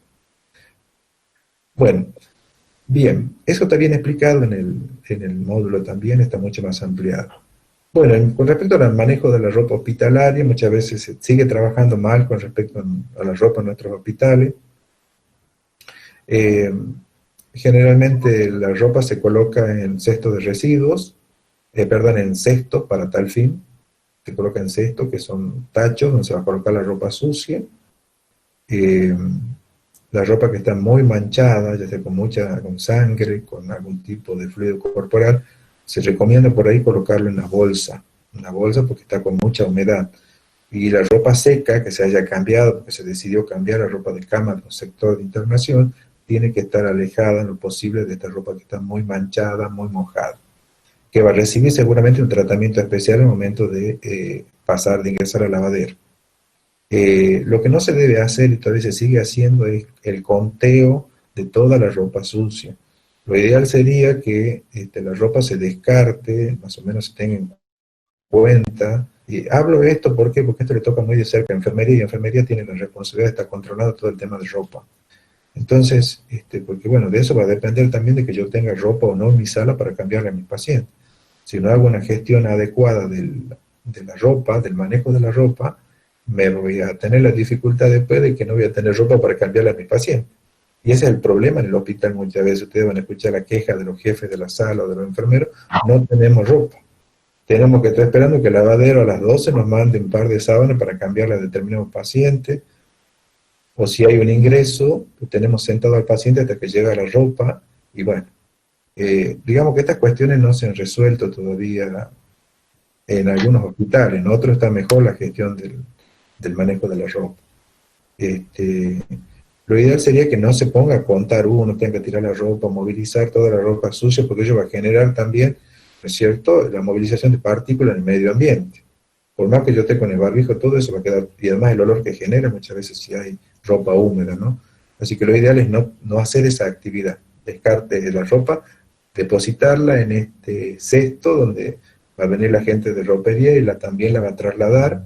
La gente está preparada con todo el equipo de protección personal, con tachos que son con rueda, con carritos que se llaman, van a retirar la ropa, van a llevar al lavadero y ahí van a hacer toda la clasificación de la misma y la posterior, digamos, tratamiento de la ropa, que tiene todo un proceso que va a ser donde se va a tratar la ropa para que salga en condiciones, digamos, de uso, que tengan calidad, que no esté contaminada, que la ropa haya pasado por un proceso de desinfección.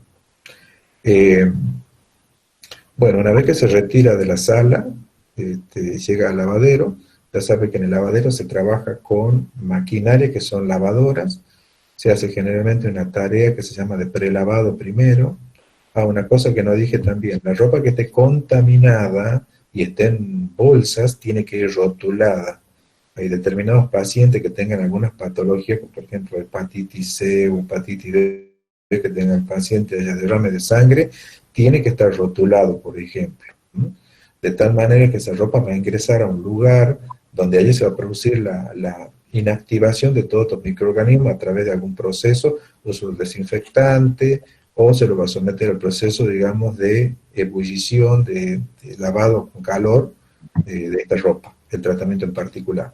Eso también, hay determinados protocolos que se usan en los servicios de lavandería hospitalaria, que se van a aplicar para inactivar, digamos, estas ropas que pueden estar con algún fluido corporal, digamos, con alguna infección activa, ¿no?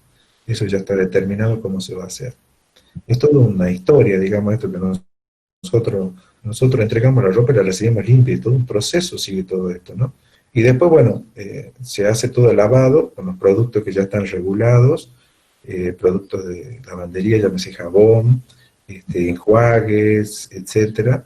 Se va a tener en cuenta también el tipo de tela que es, no es lo mismo la tela de algodón que pueda tener, o la otra tela que es de poliéster, que por ahí se puede afectar con la acción del calor. Entonces después que se lava, se enjuaga, se seca por método de calor, se procede al planchado y después se va a colocar en depósitos que tienen que estar en buenas condiciones de higiene, donde se va a hacer la clasificación de la ropa para entregarla posteriormente. El personal que trabaja allí es el que va a entregar la ropa posterior a diferentes servicios. A veces nuestros hospitales generalmente, una vez que ya se ha pasado el proceso, hay una persona que hace la distribución de la ropa por servicio. En algunos servicios tiene que ir el personal a retirarla. Se está viendo, actualmente creo que en casi todos los servicios, se ha determinado que vaya un personal a llevarle la ropa, a distribuirla, de tal manera que no se tengan que movilizar el personal de enfermería a buscar. Bueno, vuelvo a decir, sigue siendo una tarea de nosotros los enfermeros de controlar el tema de la ropa. Bueno, como decía acá, es importante que la ropa sea manipulada con el mínimo de agitación para evitar la diseminación de gérmenes, sobre todo el Staphylococcus aureus, en el medio ambiente.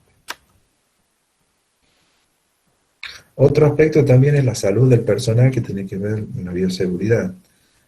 Todos los trabajadores están expuestos a adquirir enfermedades que pueden ser algunas prevenibles por vacuna, otras propias de la actividad que desarrollan. Por eso es importante también los chequeos periódicos. Lo importante es cuando empiece un año, el personal se someta a un chequeo, se haga controles médicos, exámenes complementarios para ver y detectar precozmente algún tipo de enfermedad profesional. Nosotros los enfermeros, ¿no es cierto?, tenemos muchas veces enfermedades profesionales que tienen que ver con el aparato locomotor, puede haber afecciones de la columna vertebral, puede haber el tipo de hernias, también puede haber varices por la, digamos, gran permanencia del pie que hay, el estrés, bueno, y un montón de otras situaciones, ¿no es cierto?, que nos trae aparejado la naturaleza de nuestro trabajo, ¿no?, que eso se llaman enfermedades profesionales. También la salud mental ha jugado un papel importante hoy en el personal de salud, por lo tanto también es importante que este aspecto sea tratado y sea tenido en cuenta, ¿no?, porque bueno, el estrés genera grandes situaciones a nivel de la salud psicoemocional de las personas, y en particular el personal de salud que está sometido a mucha presión, a mucha carga emocional en su trabajo diario. Con respecto a las inmunizaciones, el personal de salud tiene la obligación, ¿no es cierto?, y la responsabilidad de colocarse todas las inmunizaciones que corresponden. Partiendo de la vacuna, que es la que ustedes también como estudiantes se han colocado seguro, que es el esquema de antihepatitis B. Entonces, que se utilizan 3 dosis, ya saben ustedes, al día de colocación, a los 30 días y a los 6 meses de la primera y se cumplen las 3 dosis. Y de ahí te va a hacer refuerzo, en un primer momento se decía cada 5 años, hoy se está hablando de que hay que hacer una serología, en realidad no una serología, sino una medición de los títulos de anticuerpos de superficie para hepatitis B. Si yo tengo un título alto, no me hace falta, ¿no es cierto?, más refuerzo. Pero lo importante es haber hecho el esquema primario completo.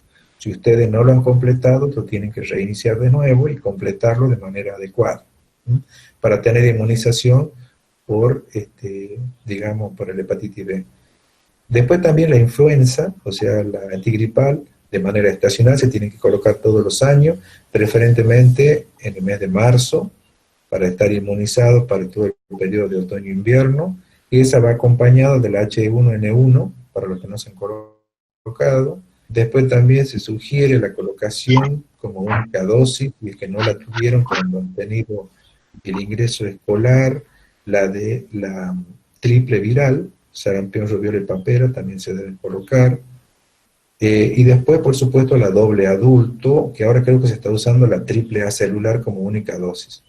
O sea que esas son las vacunas que yo debo tener sí o sí, como prevención específica, ¿no?, para esas enfermedades que pueden ser prevenibles a través de las vacunas, ¿no? Eso es importante, y ustedes tomen la responsabilidad de completar esos esquemas de vacunación. Principalmente ustedes como estudiantes, la vacuna de hepatitis B es la que se les está exigiendo, y la antitetánica, que tengan esas dos.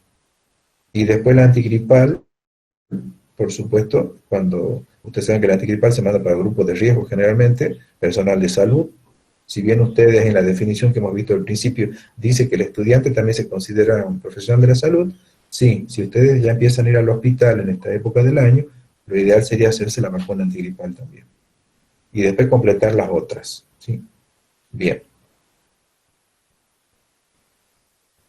Bueno, otro aspecto importante, la idea es que no lleguemos a ninguna situación de accidente biológico, pero si esta surge,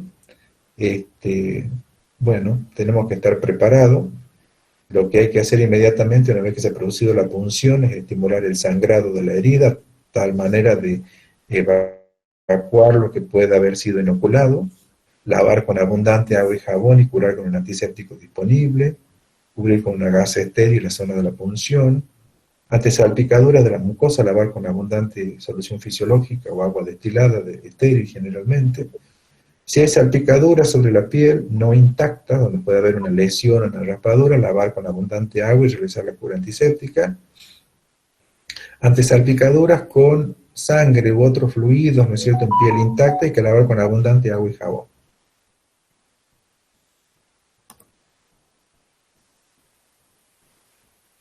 Bien, esto es importante tener en cuenta todo este protocolo post-exposición porque muchas veces nos toca, ¿no es cierto?, actuar en esta situación. Entonces, si ustedes ya lo conocen, ya saben qué van a hacer. Lo ideal es que no pase, pero bueno, nuestro trabajo a veces puede surgir algo. Por eso es importante algunas de las causas que pueden llevarme a mí a un riesgo biológico. Lo que ustedes ya deben conocer, la impericia, no saber bien el procedimiento y hacerlo, la negligencia, nosotros sabemos cómo se debe hacer, pero no aplico las medidas de cuidado que tengo que aplicar, desde los equipos de protección, no hacer los pasos correctos del procedimiento. Y después puede haber distracción, mientras estoy haciendo una cosa, estoy haciendo otra, porque estoy sobrecargado de trabajo. Así que tener mucho cuidado con respecto a eso. Es importante cumplir las normas de atención. Para eso se han elaborado las normas y hay evidencia científica que justifica el uso de la norma, porque se entiende que si esta norma se ha hecho para cumplirlo y evitar que ustedes se lesionen y evitar también, ¿no es cierto?, daños a la persona que yo estoy atendiendo. De eso no tenemos que renunciar nunca y estar atentos a eso. Es una obligación nuestra como personal de la salud. Bueno, ¿qué pasa si un personal hospitalario se accidenta? Llámese personal que está trabajando en el sistema de salud. Bueno, Aplicamos el protocolo post-exposición, se comunica de manera inmediata al servicio del área infectológica de la institución. Hay un servicio que es de control de infección o de infectología, se debe comunicar allí, ellos tienen un protocolo que se activa también. Se averiguan los antecedentes de enfermedad del paciente, se verifica la historia clínica, si tiene alguna enfermedad infectocontagiosa, verificar si el accidentado ha recibido las vacunas en estos últimos tiempos, por ejemplo, la de hepatitis B, por ejemplo. Se va a solicitar laboratorio de serología de VIH, de hepatitis B y C, se pide tanto de la persona que se ha lesionado y del paciente mismo también. Se solicita un certificado médico, se registra el accidente en el libro de guardia correspondiente, se puede realizar una denuncia policial en el destacamento de la institución, se hace la denuncia en la aseguradora de riesgo de trabajo y se va a hacer el seguimiento del paciente a posterior.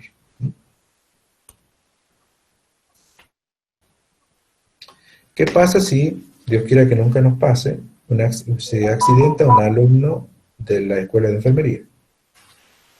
Bueno, los pasos que hay que seguir es también aplicar, ¿no es cierto?, el protocolo, hemos dicho, el manejo post-exposición. Ya voy a terminar porque ya me estoy con mucho tiempo, me parece, en la exposición.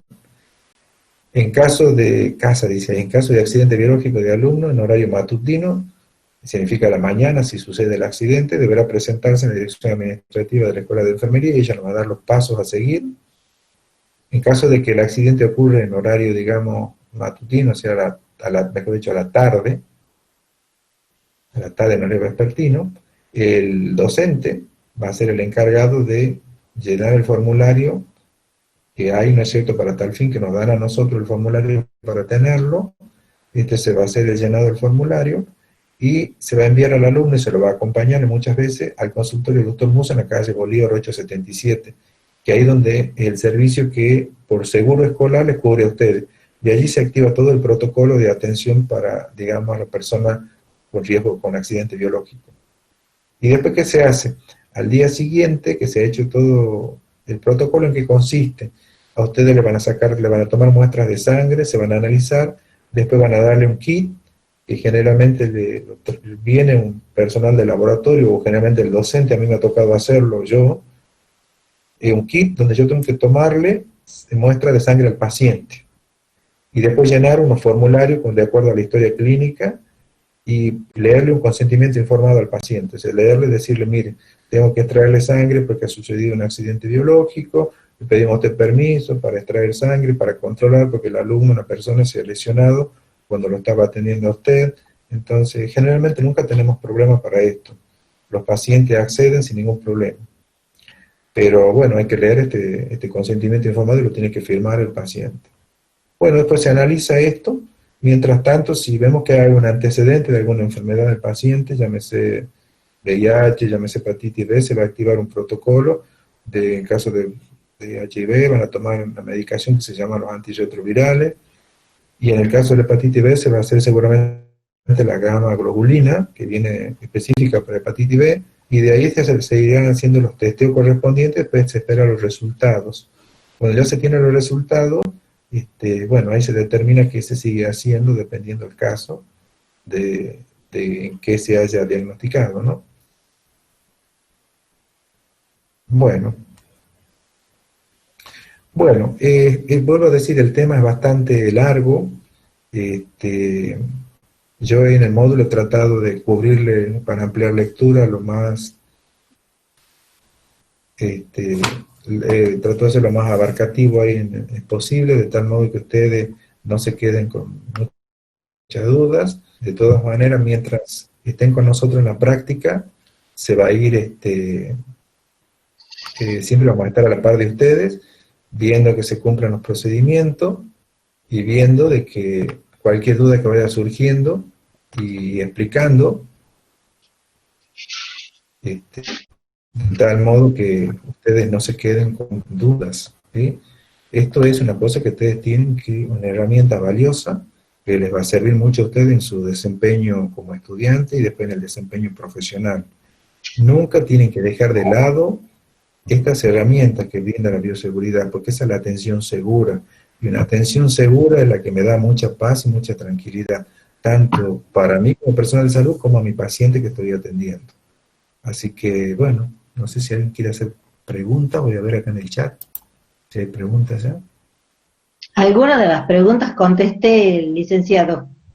Ah, bueno, gracias, licenciado. Hasta ahora hay muy pocas preguntas. Muy clara su clase. Bueno, ahí dice si alguna, le he dicho, brother, que algunas se reciclan algunas frasco ampollas.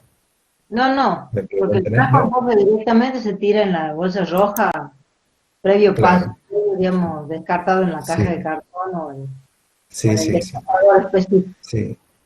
Igual vamos a ir viendo algunas cositas que después ustedes también, a nivel de los servicios, van a ver ustedes que hay un sistema de colores, que yo no lo he puesto en esta bibliografía porque eso es muy de los servicios, un sistema de colores que significa para los diferentes tipos de aislamiento.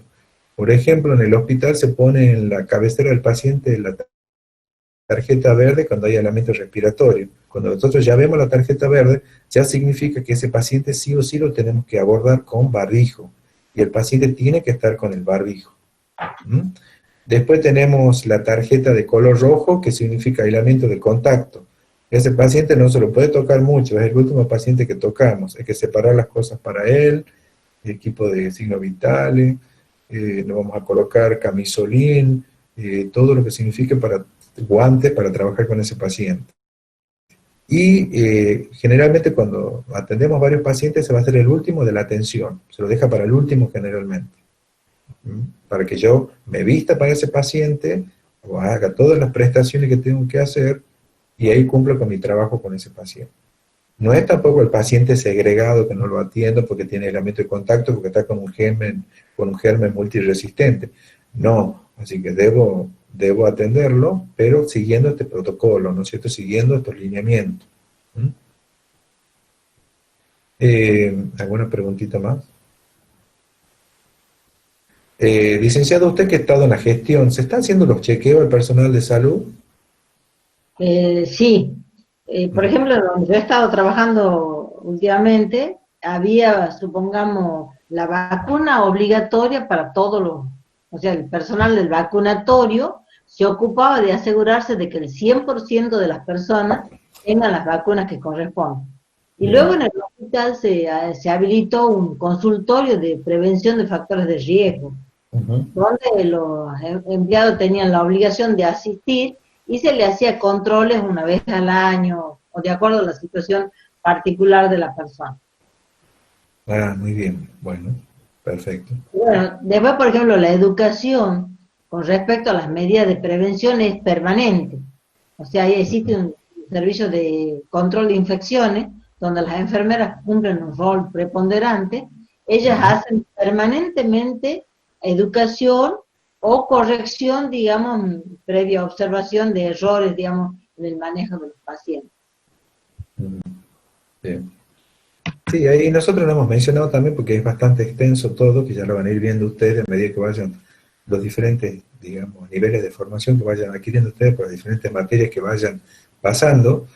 También hay todo un protocolo que seguir con el manejo de catéteres, ya lo vamos a ir conociendo cuando vayan a la sala, por ejemplo, los catéteres periféricos se deben cambiar, se usaba cambiarlo cada 72 horas, había otro criterio que decía que se cambiaba una vez que haya signos de flebitis, después manejo, un control muy estricto con el respecto a las sondas, por ejemplo, sondas vesicales, se tenía en cuenta cuántos días lleva colocada, si ya el paciente, bueno, el manejo de la misma, los cuidados que hay que tener, o si va a ser un sondaje permanente, cómo va a ser el recambio, cada qué tiempo. Es todo un protocolo y lo mismo con los catéteres centrales que se colocan por vía subclavia en pacientes que están críticos. Es todo bastante complejo eso, pero a medida que ustedes vayan avanzando en la formación, no queremos infoxicarlos ahora con tanta información, pero creo que a este nivel ustedes van a empezar con la atención clínica del paciente. Creo que esto que hemos brindado va a ser una herramienta muy útil, que nosotros vamos a ir acompañando en la práctica y vamos a ir practicando también desde colocarnos los guantes, vestirnos y los diferentes procedimientos, cómo lo vamos a ir haciendo. Por ahí también a veces en el hospital, a veces yo, el particularmente yo, no sé si lo comparte el criterio de la licenciada, cuando ustedes empiezan a trabajar en la administración de medicamentos, por vía intravenosa, generalmente al principio le hacemos poner guantes. ¿Por qué? Porque en virtud de lo que yo les decía, la protección que me puede brindar el guante ante un posible accidente biológico. No es que voy a usar guante para administrar una medicación, por ejemplo, endovenosa por venoclisis, por ejemplo. Entonces, no corresponde, pero nosotros a los fines de proteger a ustedes de que adquieran la destreza suficiente, lo hacemos que se coloquen, ¿sí? Bueno, esos cuidados, por ejemplo, ¿no? Nunca hay que perder de vista que uno se protege, pero sobre todo lo protege al paciente. Por eso el licenciado les decía que, supongamos, el guante de examinación clínica, que son las manoplas, se colocan cuando está uno frente al paciente, no en el lugar de enfermería, en el office de enfermería. Bueno, ¿qué otro aspecto más que nos ha quedado? Bueno, con respecto al tema de las bolsas de residuos, en el hospital van a haber bolsas rojas y bolsas negras. En otros hospitales pueden ver también bolsa verde que sustituye a la negra, ¿no? También se puede usar de los dos colores. Las bolsas rojas tienen que ser más o menos, se recomienda entre 40 y 50 micrones que sean de espesor. La bolsa negra un poco menor, de 20 a 40, que sean de 60 a 100 centímetros, que sean bolsas de tipo consorcio grande, y los tachos van a ver ustedes también que son bastante, digamos, grandes para poder depositar el material. Se intenta que el mismo también no esté, digamos, rebosando su capacidad para ser descartado, sino que ya van a ver ustedes cuando estén en la sala, generalmente hay una visita de la persona que gestiona el residuo, una vez por turno, haciendo el recambio. Y si ya tengo un excedente de residuos, ya llamo al servicio que vengan a sacar mi bolsa, para evitar que pase esto. La bolsa generalmente se cierra con lo que se llama precinto, viene un precinto de plástico para sellarla, para evitar las emanaciones de gases, se puedan caer parte de los residuos también, ¿no? Así que eso lo tengamos en cuenta siempre también. Y ser muy cuidadoso al momento de descartar. ¿Qué descartamos acá en la bolsa roja? ¿Qué descartamos en la bolsa negra? Ustedes van a ver a veces en la sala, pregunten siempre, ¿esto puedo descartar en qué bolsa descarto? Y ustedes van a ver que hay un letrero arriba de cada uno de los tachos de residuos que me indica qué puedo tirar acá, qué puedo tirar allá. Pero siempre estén atentos, porque a veces nos pasa que nos olvidamos y resulta que lo que iba en la bolsa roja quedó en la bolsa negra y después nos llaman la atención. Mire, su alumno ha tirado, qué sé yo, los guantes con sangre acá en la bolsa negra. Y bueno, ya entramos en todo un tema ahí, que ha sido el alumno, ha sido el médico, quién ha sido el estudiante, quién ha sido, ¿no? No sabemos a veces ahí. Y los alumnos dicen, no, yo no he sido, no, yo tiré bien mis residuos. Bueno, hagamos nosotros nuestra fama y en virtud de eso nadie nos va a decir nada. Si hagamos bien el trabajo, descartemos bien. Nos tomamos el tiempo siempre para pensar lo que hacemos. Pensamos 2 veces, 3 veces y actuamos recién. Cuando es como un principio de la administración de medicamentos, que decían el otro día. Tengo que observar, leerlo al medicamento, ahora, después de haberlo cargado y antes de descartar la ampolla, lo vuelvo a leer. Tengo en cuenta eso de que haya sido lo que corresponde. Y debo pensar bien, pero ¿cómo? Tener en cuenta los 5 correctos o los más correctos que han salido ahora. Si estoy haciendo bien el paciente, la vía, la dosis, el fármaco, el horario, todo lo que corresponde, el efecto que quiero lograr. Así que tengamos en cuenta, esto tiene que ver con la conciencia del trabajo. Como decía la licenciada acá, nosotros tenemos una gran responsabilidad, estamos manejando una vida de nuestro paciente, una o muchas vidas muchas veces. Por lo tanto, tenemos que actuar, ¿no es cierto?, con gran responsabilidad. Nosotros hemos elegido trabajar en la salud, ustedes se están formando como futuros profesionales de la enfermería, y ustedes tienen que ser personas, pero que estén bien formadas. Bueno, bueno, acá terminamos y si alguien más tiene alguna pregunta para finalizar hoy en el día de la fecha.